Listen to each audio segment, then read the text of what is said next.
اعوذ باللہ من الشیطان الرجیم بسم اللہ الرحمن الرحیم نہج البلاغہ مکتوب نمبر 57۔ یہ خط حضرت امیر کائنات نے مختلف علاقوں کے باشندوں کو صفین کی رودات سے مطلع کرنے کے لیے تحریر فرمایا۔ ابتدائی صورتحال یہ تھی کہ ہم اور شام والے آمنے سامنے آئے، اس حالت میں کہ ہمارا اللہ ایک، نبی ایک اور دعوت اسلام ایک تھی۔ نہ ہم ایمان باللہ اور اس کے رسول کی تصدیق میں ان سے کچھ زیادتی چاہتے تھے اور نہ وہ ہم سے اضافے کے طالب تھے۔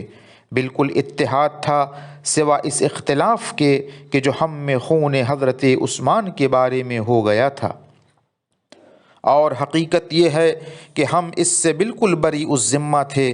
تو ہم نے ان سے کہا کہ آؤ فتنے کی آگ بجھا کر اور لوگوں کا جوش ٹھنڈا کر کے اس مرض کا وقتی مداوع کریں جس کا پورا استحصال ابھی نہیں ہو سکتا، یہاں تک کہ صورتحال استوار و ہموار ہو جائے اور سکون و اطمینان حاصل ہو جائے۔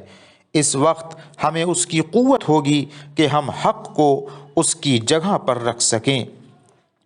لیکن ان لوگوں نے کہا کہ ہم اس کا علاج جنگ و جدل سے کریں گے، اور جب انہوں نے ہماری بات ماننے سے انکار کر دیا تو جنگ نے اپنے پیر پھیلا دیے اور جم کر کھڑی ہو گئی۔ اس کے شعلے بھڑک اٹھے اور شدت بڑھ گئی۔ اب جب اس نے ہمیں اور انہیں دانتوں سے کاٹا اور اپنے پنجوں میں جکڑ لیا تو وہ اس بات پر اتر آئے جس کی طرف ہم خود انہیں بلا چکے تھے۔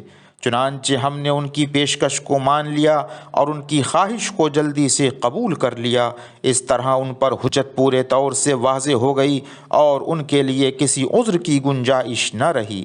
اب ان میں سے جو اپنے عہد پر جمع رہے گا وہ ہوگا کہ جسے اللہ نے ہلاکت سے بچایا ہے، اور جو ہٹ درمی کرتے ہوئے گمراہی میں دھنستا جائے گا تو وہ عہد شکن ہوگا جس کے دل پر اللہ نے مہر لگا دی ہے، اور زمانے کے حوادث اس کے سر پر منڈلاتے رہیں گے۔ وآخر دعوانا ان الحمد للہ رب العالمین۔